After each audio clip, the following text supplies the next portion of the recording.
Assalamualaikum warahmatullahi wabarakatuh ya. Selamat pagi, semangat pagi semuanya. Seperti biasa di setiap hari Rabu pagi jam 9 sampai jam 10 bertemu kembali dengan saya Dr. Agus Joko Susanto dalam acara Secangkir Kopi Hangat.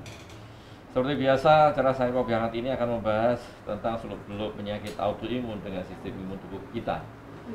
1 jam ke depan kita akan membahas sebuah topik yang sangat-sangat menarik, sangat-sangat luar biasa, dengan seperti biasa juga menghadirkan narasumber yang kompeten di bidangnya. Sebelumnya kita sapa dulu nih ya dari Sobat Muadi ya. Dari Facebook, YouTube maupun Instagramnya Rumah Sakit Dr. Muadi. Sobat Muadi silahkan bergabung, silahkan nanti mengajukan pertanyaan ya, saran usulan terkait kemajuan di Sang Kopi Hangat ini. Dan juga ini dari Alergi Imunologi Indonesia Solo ya, selamat pagi semuanya. Silahkan bergabung ya, ini para penyintas autoimun, karena topik pada pagi hari ini sangat-sangat menarik nih. Dan khususnya memang untuk yang penyintas autoimun, yang mohon maaf, yang terkena ya kondisi ini, mungkin sebaiknya ikut ya, karena kita bahas ini 1 jam ke depan. Protokol kesehatan tetap harus kita jalankan karena memang pandemi COVID-19 memang ya belum berakhir, dan walaupun memang trennya agak menurun ya dibanding yang dulu tahun yang lalu, tetapi kewaspadaan tetap harus kita terapkan, kita jalankan protokol kesehatan 5M tetap ya, memakai masker dengan benar, kemudian cuci tangan ya, jaga jarak, mengurangi mobilisasi dan menghindari kerumunan, dan kemudian booster vaksinasi segera kita dukung ya program pemerintah dalam upaya untuk menekan ataupun untuk menghindari ya, mengurangi infeksi COVID-19 ini. Silakan booster ya. Jadi tetap apapun, sehat adalah segalanya. Dan yang terakhir adalah berbahagialah dari stres. Ini semuanya biasanya saya sampaikan untuk yang penyintas autoimun ya. Di era seperti ini, udaranya sekarang adalah musim dinginnya Indonesia ya. Istilah orang Jawa tuh bediding ya, memang sekarang musim dingin, dan ini mayoritas penyintas autoimun akan mengalami sesuatu yang sangat-sangat luar biasa. Apakah itu persendiannya sakit, ototnya nyeri-nyeri, jarum kaku semua sampai kebas, kesemutan ya, kedinginan, itu akan dialami oleh mayoritas penyintas autoimun. Orang sehat aja mengalami hal seperti itu, apalagi yang penyintas yang lebih sensitif ya. Jaga kesehatan, jaga bagaimana membuat tubuh jadi lebih hangat ya, dengan istirahat yang cukup, makan makanan yang bergizi ya, asupan minum juga cukup, hindari stres, berbahagialah dari stres ya. Oke, untuk pagi hari ini kita akan membahas sebuah topik yang sangat menarik ya. Ini tidak lepas apapun juga dari penyintas autoimun dan penyakit autoimun di sini. Tapi ini kita membahas hanya sebuah bagian kecil ya, terkait komplikasi atau efek dari autoimun ya. Autoimun yang sangat kita kenal dengan berbagai macam komplikasinya. Kini kita ambil salah satu organ yang juga ini sering kita dapatkan, sering kita jumpai dalam keseharian ya, baik mungkin di saudara, di kerabatnya, terkait masalah ginjal ya. Ginjal dalam hubungannya dengan penyakit autoimun. Yang autoimun di sini autoimun jenis yang sistemik ya, termasuk dalam jajaran classical systemic autoimmune diseases ya, seperti lupus ya. Sekarang kita bahas lupus ya. Dan kita juga menghadirkan narasumber yang kompeten di bidangnya. Nah, makanya kalau di Sanggar Kopi Hangat ini tidak hoax ya, boleh di-share, boleh dilihat kembali dan disampaikan ke semuanya, karena memang tidak ada hoax. Untuk pagi hari ini narasumber kita itu nggak kelihatan wajahnya. Seperti biasa kan hanya kelihatan mata, karena memang pakai masker ya. Jadi bisa dilihat di flyer ya. Jadi ini wajah 10 tahun yang lalu ya, tapi tidak apa-apa. Tapi sekarang sih masih mirip, masih sama sih ya, tidak apa-apa. Dan yang jelas adalah beliau ini pintar sekali memasak ya, menari, menyanyi, itu pintar sekali ya. Kita hadirkan narasumber kita hari ini. Beliau adalah seorang spesialis penyakit dalam, konsultan rheumatologi, Dr. Yuliani Garbingisi. Selamat pagi, Dok. Selamat pagi, Dr. Ya, Agus. ini Dr. Yuliani memang pintar masak. Aduh, lagi masak. Makanya nanti kalau Sobat Muadi dan penyintas autoimun, kalau datang ke rumah saya Dr. Muadi, ketemu Dr. Yuliani, minta dimasakin ya. Nggak jadi berobat nanti dok. Gimana, sehat-sehat ya ini? Sehat. Kegiatannya apa Mas nih Teguh. Dokter Yuliani setiap hari ini? Iya masih rutin lah ya. Di Muarti, mengajar, meneliti, begitu dokter. Iya. Ya. Selama COVID ini kegiatannya apa? Memang masih tetap olahraga apa tetap aktivitas seperti biasa atau gimana? Masih Belanja, tetap masih olahraga. belanja ya? Masih, Masih tapi belanja. tetap prokes ya dok. Kita sapa dulu nih, Dokter Yuliani, silakan dok disapa Sobat Muadi dan penyintas autoimun ya, karena kalau nggak kenal katanya nggak sayang ya. Oh iya. Walaupun wajahnya nggak kelihatan, nanti bisa dilihat di flyer, nggak Iya. apa-apa. Selamat pagi para sobat Muarti yang saya sayangi semua ya. Senang sekali bertemu sobat semua ya. Pagi hari ini kita mau berbincang-bincang. Ini berbincang-bincang ringan tapi serius ya Dokter Agus ya. Serius, iya. Tentang lupus nefritis ya. Dan begitu aja ya Iya, dok. Dokter Yuliani beliau ini di Rumah Sakit Dr. Muarti yang belum kenal ya, nanti silakan datang ke Rumah Sakit Dr. Muarti ya, sekitar Solo Raya nih ya. Untuk yang penyintas autoimun maupun yang Sobat Muarti semuanya, silakan kalau ada sesuatu bisa datang ke Rumah Sakit Dr. Muarti. Dok, kita seperti biasa di hari Rabu kan bahas tidak lepas dari penyakit autoimun ya. Kalau Betul. ini untuk hari ini kan kita bahas, tadi saya sampaikan terkait masalah ginjal Iya. ataupun bahasa kerennya adalah nefritis ya, Iya. peradangan di ginjal ya, di nefron. Nah ini permasalahannya adalah di sini penyebabnya adalah dari penyakit autoimunnya lah, Betul. lupus di sini ya. Betul. Mungkin Dokter Yuliani bisa nyampaikan dulu nih, sebenarnya nefritis lupus apa sih, kan mungkin mohon maaf ya dari Sobat Muarti dan penyintas autoimun mungkin udah ada yang paham juga, tapi banyak Iya. juga yang belum nih. Iya. Apa sih sebenarnya nefritis lupus? Bedanya apa sih? Namanya kok aneh? Silakan. Namanya kok keren gitu ya dok. Iya. Keren ya. Ya baik, saya sampaikan sedikit ya. Ada istilah lupus nefritis ya. Nefritis itu berasal dari kata nefron ya. Nefron itu adalah ginjal dalam bahasa Latin ya. Artinya adalah peradangan ginjal diakibatkan oleh SLE ya. Ternyata angkanya cukup banyak Dokter Agus ya. Kalau dari survei secara menyeluruh ya di seluruh dunia itu angkanya disebutkan 40%. Tapi kalau di Indonesia itu dari data real belum sampai 40% dok. Nggak tahu itu karena surveinya belum mencakup semua atau enggak nggih. Kalau di Indonesia itu data menunjukkan sekitar 20-30% begitu nggih. Nah ini manifestasi lupus yang sangat serius karena yang kita takutkan itu akan mengalami gagal ginjal. Ya, kalau kita tidak mengetahui dari awal, kemudian tidak kita obati, akhirnya jadi gagal ginjal. Iya. Kalau udah gagal ginjal kan lebih Betul repot sekali. lagi ya itu ya.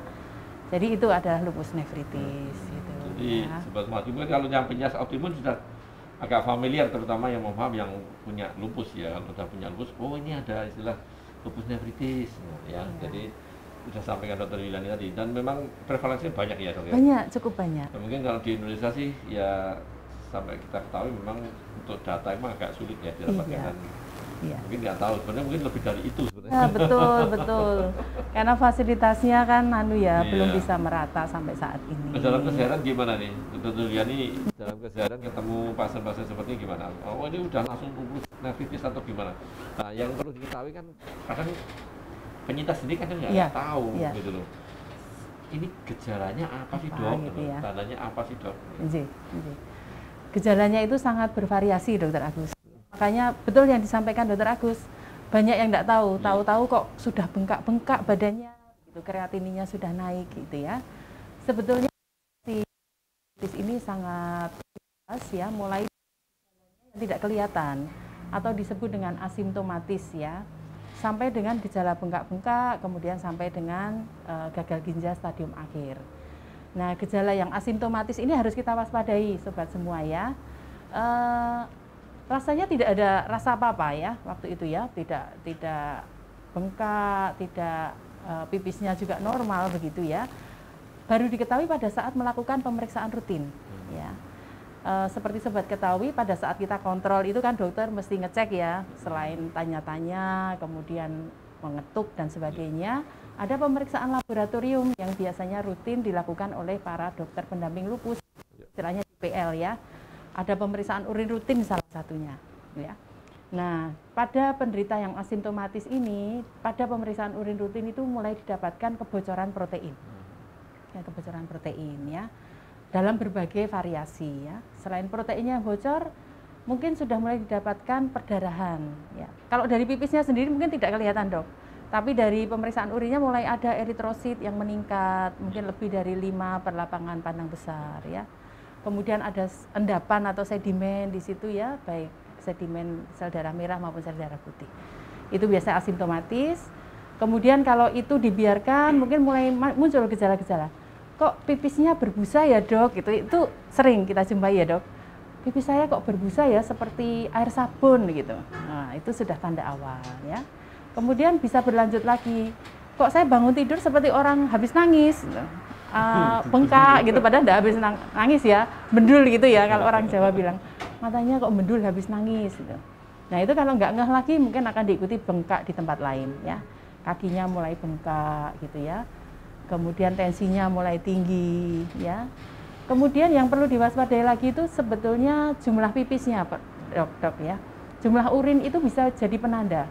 Kalau urinnya menjadi lebih banyak, kemudian terutama malam hari, jangan-jangan sudah mulai nefritis juga dok.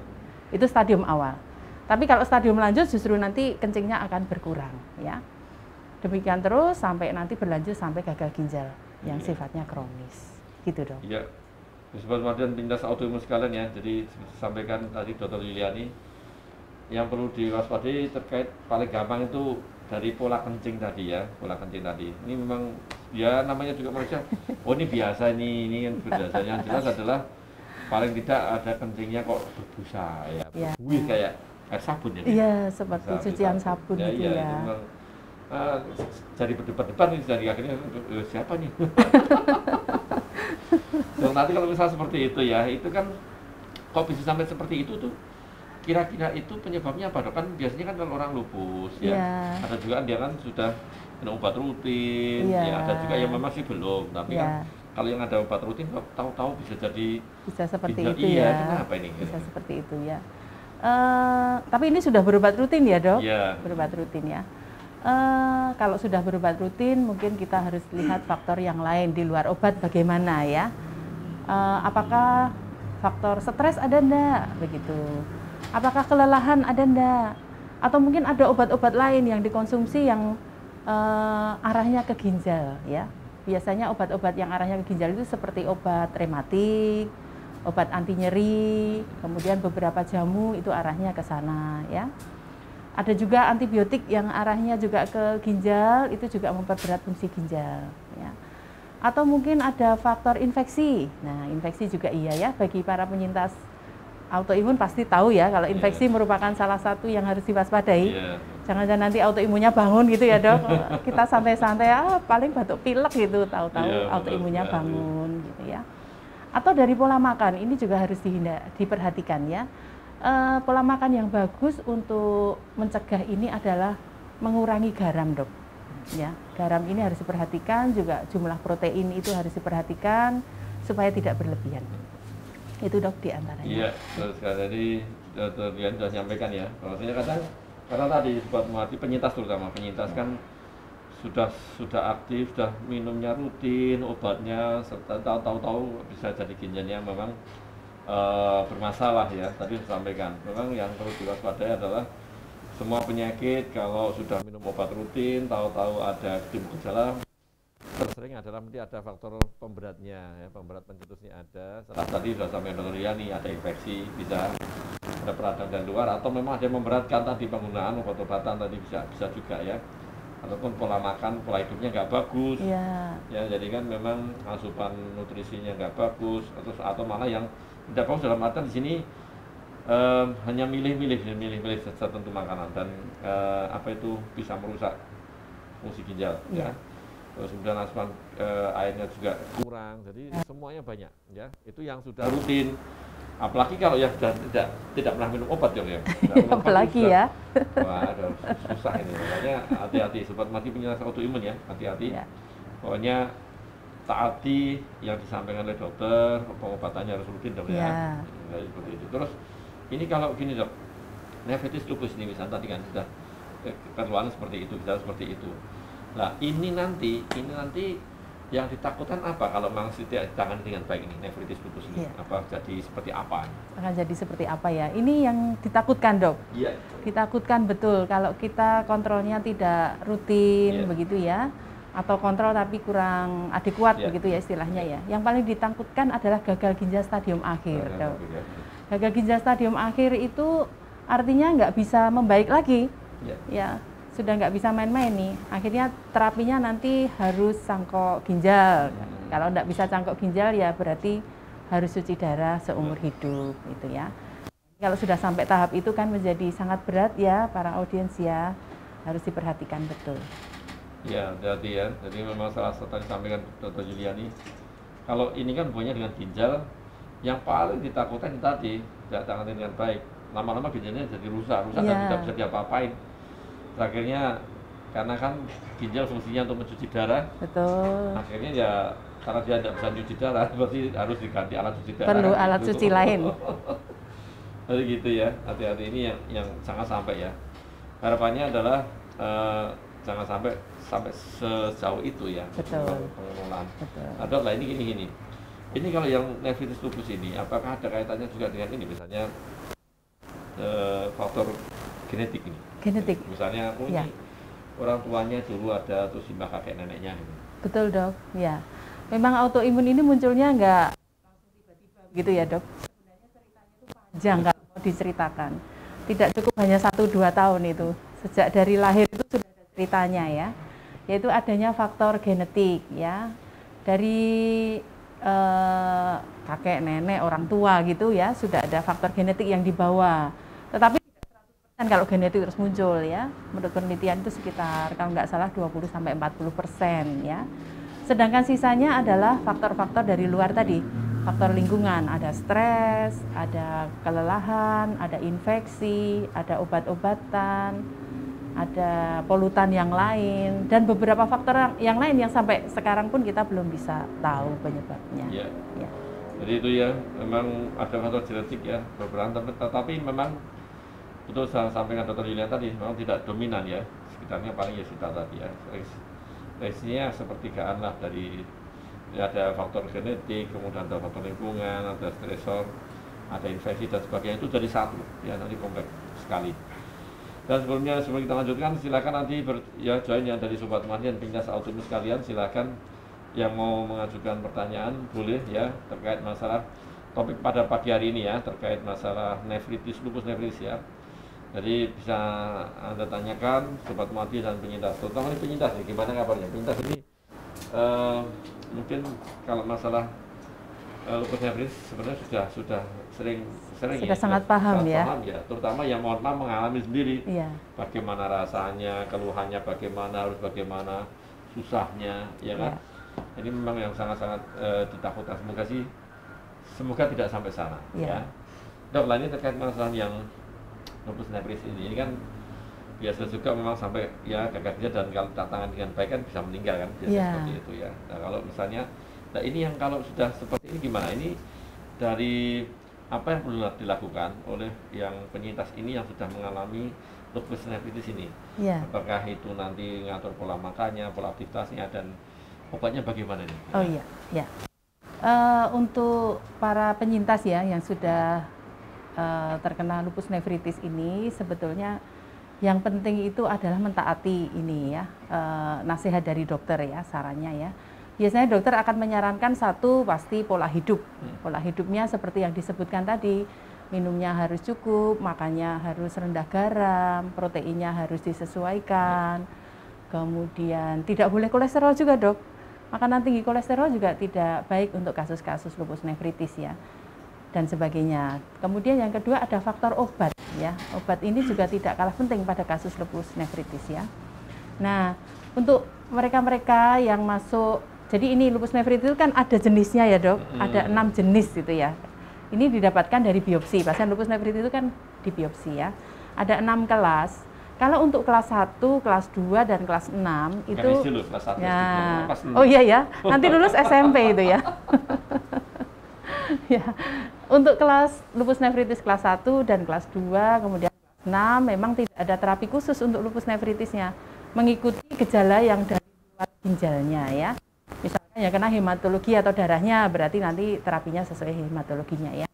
Tapi untuk yang terdeteksi itu di kelas 3, 4 atau 5 itu ada obat-obat khusus yang mengarah ke sana ya. Obat yang diberikan itu satu golongan glukokortikoid ya. Kalau kita semua kenal di sini itu memakai metilprednisolon ya. Kalau di luar itu ada prednisolon, mungkin ada prednison ya, mungkin untuk daerah-daerah yang masih agak sulit untuk mendapatkan metilprednisolon mungkin memakai prednison ya. Dengan berbagai variasi dosis ya. Kemudian yang kedua diberikan obat-obat golongan imunosupresan namanya ya. Dr. Agus pasti sudah sering menyampaikan ya imunosupresan itu apa ya, yang sifatnya adalah menekan sistem imun yang tidak baik tadi ya. Yang biasa dipergunakan ada hidroksikloroquine ya, obat anti malaria ya, tapi di sini dipakai untuk pengobatan lupus nefritis. Yang kedua adalah golongan mycophenolate mofetil ya, atau variannya mycophenolate acid ya, dengan berbagai merek. Kemudian yang ketiga adalah golongan siklofosfamid ya. Siklofosfamid ini satu jenis dengan obat kemo tapi dalam dosis yang sangat-sangat kecil. Ya, kita menggunakannya sangat kecil. Ini obat-obat yang rutin kita pergunakan. Sedangkan di luar obat itu juga ada obat lini kedua ada ya dok, tapi untuk kasus-kasus yang tidak atau kebal dengan 3 jenis obat ini kita pakai azathioprin, pakai tacrolimus gitu ya. Kemudian ada obat-obat penunjang yang lain yang diberikan oleh dokter. Satu adalah obat penurun tensi dan pencegah kebocoran protein ya. Biasanya yang akhirnya ada pril-prilnya, ada captopril, ramipril begitu ya. Atau yang belakangnya ada sartan-sartannya, valsartan, losartan dan sebagainya gitu ya. Kemudian ada obat anti kolesterol ya, ini juga penting karena peningkatan kolesterol ini sesuatu hal yang sangat memperberat kondisi lupus nefritis. Kemudian diberikan obat penunjang kalsium dan vitamin D ya. Vitamin D kan penting sekali ya dok untuk kasus autoimun, baik untuk autoimunnya maupun untuk mencegah osteoporosis karena pemberian glukokortikoid jangka panjang. Itu biasanya obat-obat yang diberikan dok untuk pasien-pasien. Terima kasih Dr. Diani nih, sudah sampai Dr. Diani. Sebelum kita jawab, ini yang silakan Johnny yang dari mana? Dari Medan, mana Aceh, Medan, ya Kalimantan, Jawa nih, Bali, ya Nusa Tenggara, Papua, luas ya dok, Maluku ya, mana-mana. Singapura ini belum masuk ya, Taiwan, Hong Kong ya. Silakan ikut bergabung di pada pagi hari ini ya. Ini mulai banyak nih pertanyaan ya, mulai dari Agus Salim dulu ya 80 nih. Dok, apakah lupus nefritis hanya menyerang ginjal atau bisa organ lain ini ya? Gini ya, nggak apa-apa. Iya. Jadi kalau lupus itu bisa mengenai semua organ ya, semua organ dari mulai rambut, ditunjukkan dengan kerontokan rambut, kulit ya, sampai organ dalam semuanya bisa kena Pak Agus. Ini sama namanya dengan Dr. Agus. Ya. Ya, bisa kena. Salah satunya yang terkena itu adalah ginjal ya. Kalau mengenai ginjal namanya lupus nefritis ya. Jumlahnya sekitar, kalau populasi seluruh dunia itu sekitar 40% dari semua penderita SLE itu pernah mengalami lupus nefritis ya. Itu keterangannya Pak Agus Salim. Iya, ini memang seperti itu ya. Pak Agus Salim ya. Jadi sama dengan saya Agus. Kalau saya masih Joko. Berarti ulang tahun ya dok? Oh iya nih, Agus dapat diskon ini. Iya, dapat diskon nih. Kalau saya Agus palsu tidak di bulan Agustus. Jadi karena istilah Pak Agus tadi, jadi lupus nefritis ya, nefron ya, dari ginjal. Jadi memang istilahnya ya, lupus di ginjal kan gitu. Tapi organ lain bisa, tadi sampai ke Dr. Diani. Kalau di otak ada namanya cerebral lupus, ya, lupus cerebri kan, anak otak kan lupus cerebri. Jadi tergantung organ mana yang terkena ya, ini pengistilahan aja. Terus kemudian dari mana mbak? Ini mbak, ini silakan dulu. Oh iya, dari Facebook dulu. Facebook dulu ya, dari Facebook dulu, dari Mbak Winarsi ya. Selamat pagi, assalamualaikum warahmatullahi wabarakatuh. Dr. Joko dan Dr. Yuliani, saya penyintas autoimun dengan lupus ya, Sjogren, RA, NP, spondylosis, colitis, IBD. Dan saya mengalami infeksi saluran kemih yang berulang. Dan akhir-akhir ini kaki tangan sering bengkak tanpa sebab dan lutut dari hasil ronsen waktu mondok terakhir di Rumah Sakit Muati mengalami OA.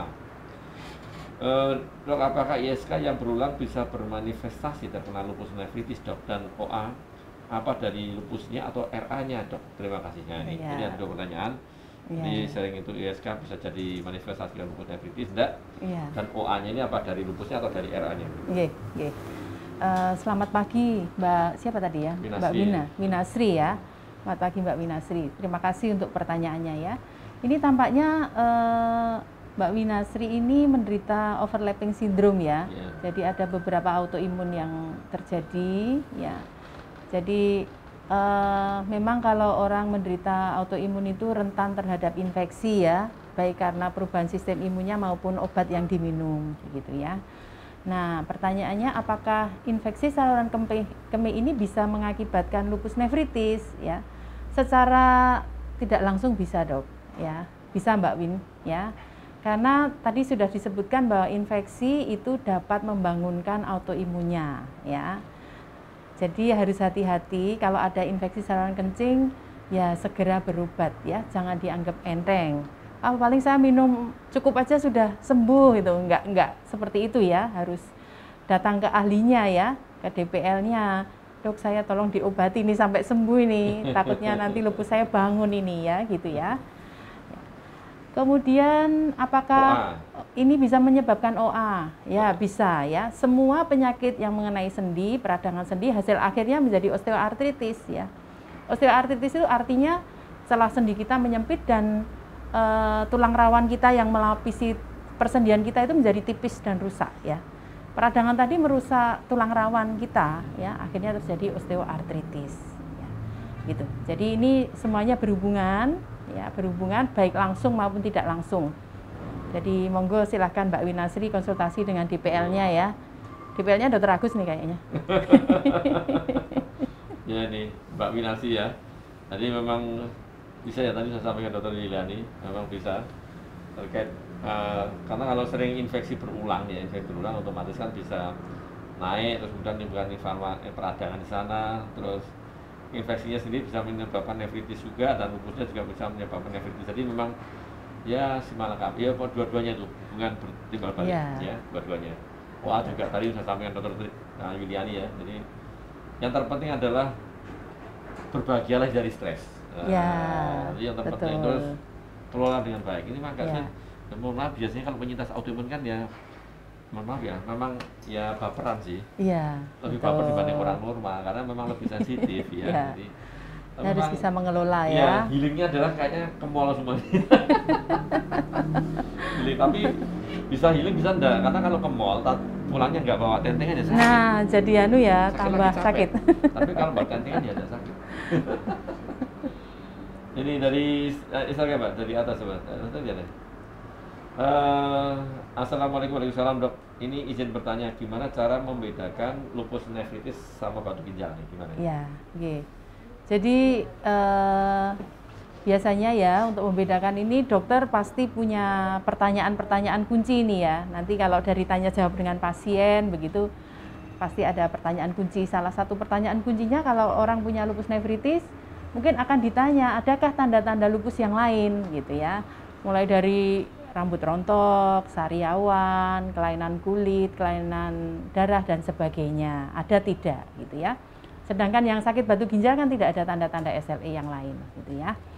Kemudian nanti dilakukan pemeriksaan fisiknya ya, dicari tanda-tanda SLE yang lain. Mungkin pasiennya nggak merasa, tapi dokternya, oh ini jelas banget tandanya gitu ya. Gitu.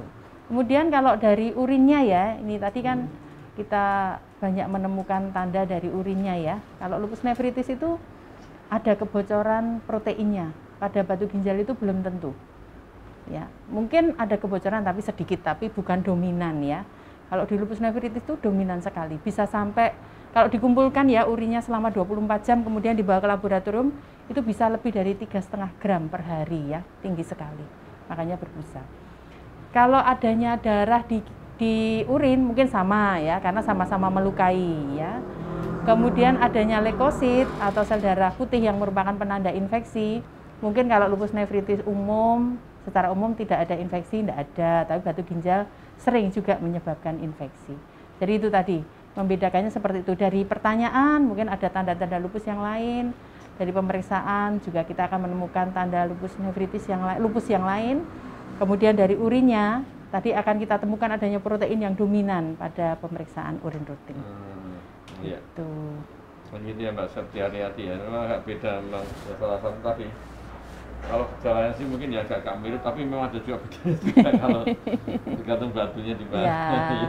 Mungkin kalau dengan USG lebih jelas lagi ya dok, Iya, USG atau di ronsen itu itu. batu lebih jelas lagi. Tapi minimal kan pemeriksaan paling gampang ya kencing lah, pemeriksaan kencing dulu kan Iya. lebih murah lah Lebih ya. murah, gampang, Iya, sederhana. sederhana, tapi sebenarnya sih bisa agak membedakan, oh ini kemungkinan besar adakah ada batu ya atau infeksi ya.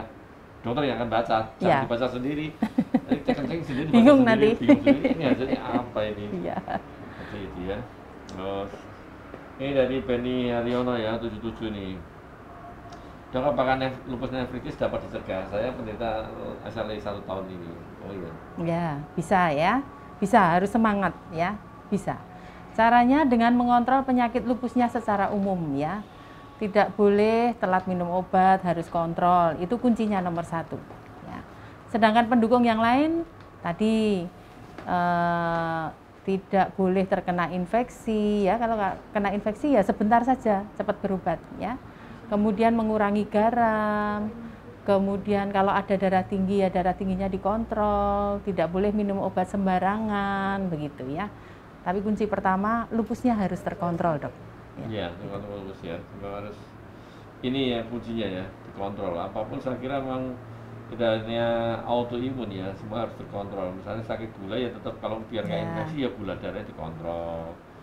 Terus kalau orang yang tensi tinggi ya tensinya dikontrol biar komplikasinya turun, Ya, menurun. Nah ini betul. juga sama kalau autoimun ini kan lupus ya dikontrol ya. Ini Haryono ya, jadi kontrolnya gimana tadi sampaikan dan yang jelas adalah kontrol. Iya. Kontrol ya, jadi ya mohon maaf biasanya kan kadang namanya orang disuruh minum setiap hari bosan ya. Ya betul. Ada Bosan. sampai fase itu ya Iyalah, dok. bosan siapapun akan mau makan aja setiap hari juga kadang bosan. Bosan dalam artian males. Terus Ya. akhirnya nyari yang Di jenis luar makanan itu. lain gitu ya. Ya. Ini kalau ini ya enggak lah ya. Ya. Enggak gitu. Ya. Terus tadi dari Mbak Winasi tadi dia sebenarnya juga punya hipertensi ya, asma dan bronkitis ya. Ini memang apalagi sudah punya hipertensi ini kan tetap harus dikontrol juga nih karena nanti memperberat fungsi ginjal juga nih ya. Sudah punya lupus dan tadi overlapping syndrome tadi dan segala macam ada hipertensi ini ya. Ada ISK tadi. Ya. Wah, ini komplit banget ini. Emang sulit. Mbak Winasi ya, mohon izin bertanya lagi, dok, apa pemeriksaan yang efektif untuk menegakkan lupus nefritis nih dan jenis sayuran apa yang memicu lupus nefritisnya flare? Gimana? Ya. Kalau untuk pemeriksaan yang paling sederhana tadi sudah disampaikan Dr. Agus Joko ya, urin rutin itu paling sederhana. Itu screening gampang, tanpa persiapan tertentu bisa dilakukan ya. Tetapi kalau memang dokter itu curiga, oh ini kayaknya mengarah ke lupus nefritis, biasanya akan dilanjutkan dengan pemeriksaan biopsi ginjal namanya ya. Biopsi ginjal itu caranya nanti dengan menusukkan jarum dengan ukuran tertentu ke ginjal ya, tapi dengan dibius dulu ya dok, nggak nyuntik biasa ya, dengan dibius, diambil sedikit jaringannya, kemudian dibawa ke laboratorium patologi anatomi, kemudian dilihat ini betul lupus nefritis enggak? Kalau memang lupus nefritis kelas berapa? Tadi kelas 1, 2, 3, 4, 5, 6 begitu ya. Kemudian setelah tahu kelasnya, ini untuk menentukan obatnya yang paling tepat apa ya. Itu pemeriksaan lupus nefritis. Kemudian yang kedua untuk jenis sayuran. Sampai saat ini saya kira enggak ada ya dok, jenis sayuran yang dapat memicu lupus nefritis. Belum ditemukan, belum ada hubungan. Ya mudah-mudahan tidak ada ya dok. Iya, maksudnya tidak ada. Tidak ada. Kalau sayuran ya hati-hati, yang penting yang intinya adalah kalau sayuran itu yang satu nyaman di perut dulu nomor 1 ya. Kedua kali sebenarnya kalau secara langsung biasanya kan ada hubungannya dengan yang asam urat urin, tapi kan ya sebenarnya sih untuk yang sayuran itu tidak setinggi dari protein dari hewani, jeruan, dari ya, itu ya dok? jauh ya, jadi bisa malah apapun ya Mbak Winasi ya, nanti sayuran kita pakai dulu sayuran-sayuran yang daun hijau gitu dulu lebih bagus ya. Ya kalau sekarang jangan milih yang mohon maaf itu apa? Gori nongko apa itu? Yang apa? Gori apa nongko apa? Oh nongko. Kenapa dok? Nah itu jangan makan itulah. perutnya sakit. Oh gitu. Tidak ada hubungannya dengan Tidak ada lupus nefritis hubungannya. sebenarnya. Oh gudeg, nasi gudeg ya. Nasi gudeg itu boleh sih sekali waktu ya, tapi sebenarnya tidak ada hubungannya juga. Ini masalah selera saja iya, berarti. Ya, jadi itu ya, tetap apapun gizi dijagalah Mbak Winarsi ya, makannya dijaga, hati-hati. Jadi memang seperti itu. Memang nefritis lupus ini memang sebenarnya sih gampang-gampang susah, tetapi ya susah-susah juga ini. Tidak ada gampang-gampang susah. Ya. Dokter Yuliani setiap hari ini gimana nih? Sering dapat kasus-kasus seperti ini ya? Ya cukup sering ya lupus nefritis itu ya, dan perlu diperhatikan kalau kita dapat pasien SLE. Pasti kalau dapat SLE itu kita langsung urin rutin tidak pernah lepas. Takut nanti tiba-tiba muncul protein uri gitu ya. Protein, ada asal protein uri yang diberikan tuh dokternya Iya, sebenarnya. betul. Pasiennya mungkin tidak tahu, tapi dokternya. Aduh, dokternya sudah spot jantung itu. Karena kalau kita kan ya isolasi tahu kedepannya mau jadi seperti apa, kalau dengan seperti ini berarti jadi seperti apa gitu kan ya. Tapi tidak apa-apa, yang penting tetap semangat ya, apapun tetap semangat. Dokter ini kalau misalnya sudah dapat nefritis lupus ya dengan pengobatan, selama ini pengalaman Dokter Yuliani ini yang bisa membaik atau yang malah dibalik yang memburuk. Iya. Banyak enggak? Kalau yang memburuk itu sebetulnya angkanya ya tidak tinggi sekali ya dok. Kalau dari data yang saya baca ya secara umum ya, itu sekitar 10-20% dok, yang akan berakhir dengan gagal ginjal kronis ya. Itu pun sebabnya mungkin karena ketidakpatuhan biasanya, ketaatan berobatnya yang kurang biasanya begitu. Penyakit lupusnya kurang terkontrol biasanya begitu. Kalau di Muardi sendiri, saya kira tidak sampai setinggi itu juga ya. Dan biasanya udah ketangkep kita dari awal, kemudian dapat terapi dan responnya bagus-bagus.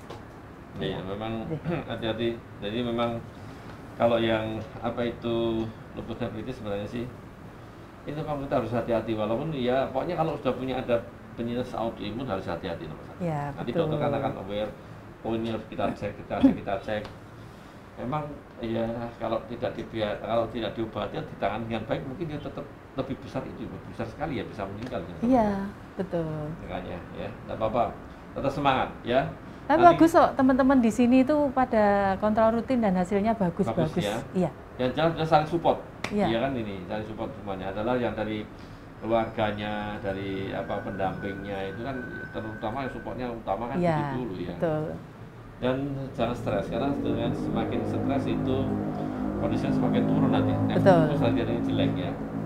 Terus ini dok, kalau yang nefritis lupus ini misalnya kan dapatkan, oh ternyata ada nggak yang sampai dokter yang menangani sampai dengan di kemo ya jenis siklo itu banyak enggak? Oh iya, ada dok. Jadi cukup lumayan juga kasus-kasus kita yang sampai ke tahap kemo siklo dok. Hasilnya bagus ya, asal mereka taat. Kemudian biasanya setelah 6 bulan ya, kita kan ngukurnya kan 3 bulan bagus, harusnya 50% udah bagus, 6 bulan itu sudah mendekati baik gitu ya. Nah itu hasilnya bagus, 6 bulan bagus. Sudah bagus. Terus nanti kita lanjutkan dengan pengobatan dengan oral ya, dengan tablet biasanya, cukup bagus. Iya, semoga seperti itu. Jadi ya silakan nanti kontrol ya. Tapi memang ini nefritis lupus salah satu memang ya komplikasi yang tersulit juga salah satunya, tersulit untuk ditangani. Tapi tidak apa-apa, tetap insya Allah nanti kan kita optimis ya dok ya. Iya. Tetap optimis, tidak apa-apa, silahkan nanti bergabung. Bisa ditangani ya, jangan kalau misalkan didiagnosa lupus nefritis gitu langsung ngelukur, enggak mau berobat lah, sudah lupus nefritis, enggak ya, masih bisa, jangan khawatir. Kita juga punya ahli-ahli ginjal yang bagus-bagus di sini. Iya, betul sekali. Moga-moga bisa. Pokoknya semangat ya. Penyakit autoimun ya.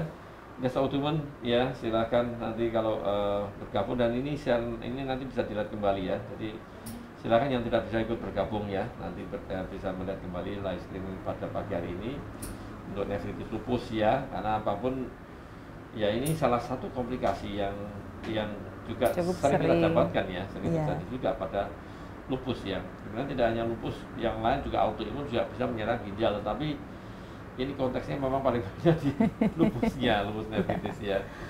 Apapun ya, pokoknya tetap semangat, tidak stres, dan Gimana dok? Ini kalau yang terakhir adalah misalnya kalau orang dengan nefritis lupus ini kira-kira kalau orang ditanya, dok ini nanti kalau kena gini terus anak saya ini bisa kena enggak nih? Seperti itu. Iya, iya. Jadi ada faktor genetik tadi ya. Bagaimanapun kita harus lebih hati-hati dibandingkan orang lain ya. Kalau misalkan orang tua kita atau kita sendiri memang menderita autoimun, kepada putra-putra kita itu harus ditanamkan sejak awal bahwa kalau ada tanda begini ya cepat-cepat lapor gitu ya ke orang tuanya atau ke dokternya begitu. Apakah saya ada tanda-tanda autoimun atau tidak ya, begitu. Bahkan sekarang itu ada metode baru ya, imun risk itu ya dok. Yeah. Ada satu pemeriksaan yang bisa mendeteksi ini ada kecenderungan terjadi SLE, RA atau apa begitu. Yaitu kalau dananya ada karena memang cukup lumayan mahal, gitu ya. Tapi kalau kan tidak bisa ke sana ya cukup kita hati-hati aja, waspada terhadap diri kita sendiri ya. Iya. Kalau ada gejala dan tanda segera konsultasi. Ya. Ini dari Santi Budelka ya. Assalamualaikum warahmatullahi wabarakatuh nih. Selamat pagi ya, selamat pagi juga ya. Saya pasien lupus dari Lampung ya. Sampai saat ini masih konsumsi MP 4 mili. Alhamdulillah selama 12 tahun jadi odapus sudah beberapa organ yang bermasalah karena efek lupus dan steroidnya. Saya ada riwayat ISK berulang, pernah proteinuri positif 1 nih. Alhamdulillah sekarang urin normal.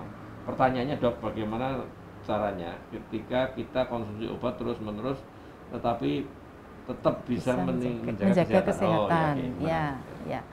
Ini kalau minum obat ini kan suatu keharusan ya Bunda Ica ya. Jadi suatu keharusan yang harus rutin kita lakukan untuk menjaga penyakit kita. Tinggal kita menjaga supaya apakah obat ini ada efeknya ke tubuh kita enggak. Nanti dokter secara rutin akan menilai ya lewat pemeriksaan maupun lewat laboratorium ya. Mungkin dokter akan memeriksa darah rutinnya, bagaimana, apakah HB-nya masih normal, leukositnya normal, trombositnya normal. Mungkin dokter akan memeriksa juga fungsi livernya, fungsi ginjalnya apakah berpengaruh atau tidak, atau perlu fungsi-fungsi yang lain ya dicek. Urin rutinnya salah satu contoh. Mungkin perlu ronsen secara berkala, bagaimana, apakah ada efek penyakitnya atau obatnya ke jaringan paru ya, kadang-kadang ada seperti itu. Nah gitu.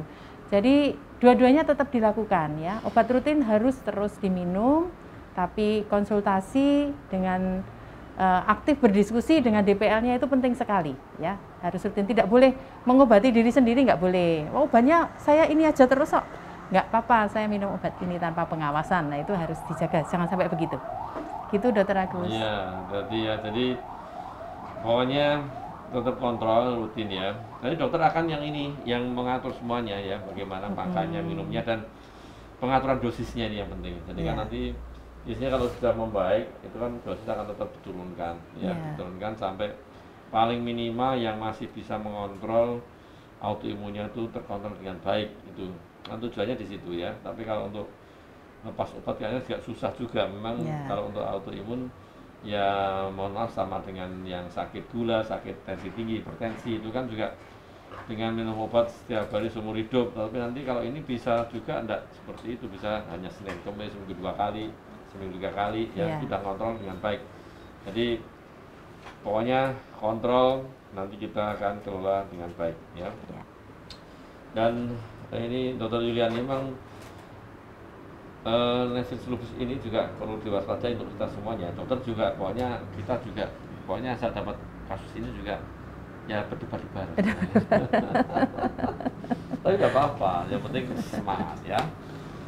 Dan rasa ya Sobat Madian lintas autoimun sekalian, ini 1 jam ini kita akan membahas masalah nefritis lupus dan kita memiliki grup komunitas autoimun ini ya, Dokter Yulian ya. Jadi silakan yang mau bergabung di komunitas autoimun ini, hanya yang penyintas autoimun saja yang bisa ikut ya. Nomornya di 0852 8206 2239 ya. Saya ulang, ini hanya yang penyintas saja yang ikut. 0852 8206 2239 dan hasil rekaman pada pagi hari ini ya. Ini bisa dilihat kembali di Facebook maupun YouTube-nya Rumah Sakit Dr. Muadi. Dan kalau sudah dilihat diapakan ini Dokter Juliani, jangan lupa diapain? Jangan lupa di like, follow dan subscribe, serta jangan lupa untuk di-share ya kepada rekan-rekan sesama ini autoimun begitu. Jadi insya Allah sih kalau di acara Sayang Kopi Hangat ini tidak ada hoax, karena kita menghadirkan narasumber yang kompeten di bidangnya dan boleh di-share ya, di-share ke siapapun, mau di saudaranya, kerabatnya, siapa ya, mau teman kerjanya, silakan, dan bisa dilihat kembali. Jadi kan ini kan jam kerja dong ya, jam 9.10 jam kerja nih. Kita juga, ini kok kita nggak kerja nih Mas di sini. Ini kerja kita, salah satu kerja ini kita. Kerja sosialisasi. Jadi ini kita pengabdian. Kerja. Pengabdian. Gitu ya, mungkin dari Sayang Kopi Hangat ini pagi hari ini ya. Sebelum kita tutup, mungkin ini ada pesan khusus nih dari Dr. Juliani terkait masalah nefritis, lupus nefritis ini. Silakan, Dok. Ya. Untuk para sobat Muarti ya, pesan saya di akhir acara ini, hari ini maksudnya ya. Yang pertama untuk yang menderita lupus nefritis dulu ya, tetap tekun berobat ya, jangan putus asa, ya, jangan putus asa. Pasti nanti akan, saya yakin akan lebih baik ya, kontrol teratur, nanti hasilnya akan lebih baik ya. Sedangkan yang kedua untuk para penderita lupus yang belum pernah terdiagnosa lupus nefritis, harus lebih hati-hati ya, waspada tadi tanda-tanda yang kita sebutkan tadi ya. Lihat kencingnya berbusa atau tidak begitu ya. Kemudian sampaikan apapun keluhannya kepada DPL supaya ada pemeriksaan lebih lanjut gitu terhadap penyakitnya. Sehingga kalau ada gejala-gejala lupus nefritis pada tahap yang sangat ringan itu sudah bisa terdiagnosa ya, bisa terobati sehingga tidak sampai ke tahap akhir tadi ya. Yang dikatakan tahap akhir itu sudah penanganannya sulit itu kita ya, yaitu gagal ginjal tahap akhir. Itu pesan saya, Dr. Agus. Iya. Terima kasih Dr. Juliani. Jadi sobat Muarti dan penyintas autoimun sekalian, bahwasanya nefritis lupus itu bukan, kalau didiagnosis bukan akhir segalanya ya, tapi tetap bisa insya Allah ditangani dari dokternya, dari Anda semuanya. Yang jelas terima kasih atas kehadirannya Dr. Juliani pada pagi hari ini di acara Sayang Kopi Hangat, dan juga terima kasih ini ya sobat Muarti dan penyintas autoimun yang sudah bergabung di acara ini. Dan seperti biasa nanti di setiap hari Rabu pagi insya Allah kita ketemu lagi ya di jam yang sama, jam 9 sampai jam 10. Dan jangan lupa bisa dilihat kembali, ini saya ingatkan lagi, bisa dilihat kembali tayangan yang sudah lewat ya, yang sudah hampir berapa nih, 150-an ya episode ya mungkin ya. Jadi bisa dilihat kembali di Facebook maupun YouTube Mas Dr. Muarti, bisa dilihat kembali ya, jadi tidak hilang, bisa dilihat kembali. Dan mungkin sekali lagi terima kasih dokter ya, dan sama-sama juga semuanya. Kita ketemu lagi minggu depan di acara yang sama, acara Cangkir Kopi Hangat bersama saya Dr. Agus Joko Santo. Akhir kalam, wassalamualaikum warahmatullahi wabarakatuh. Ya, tetap semangat.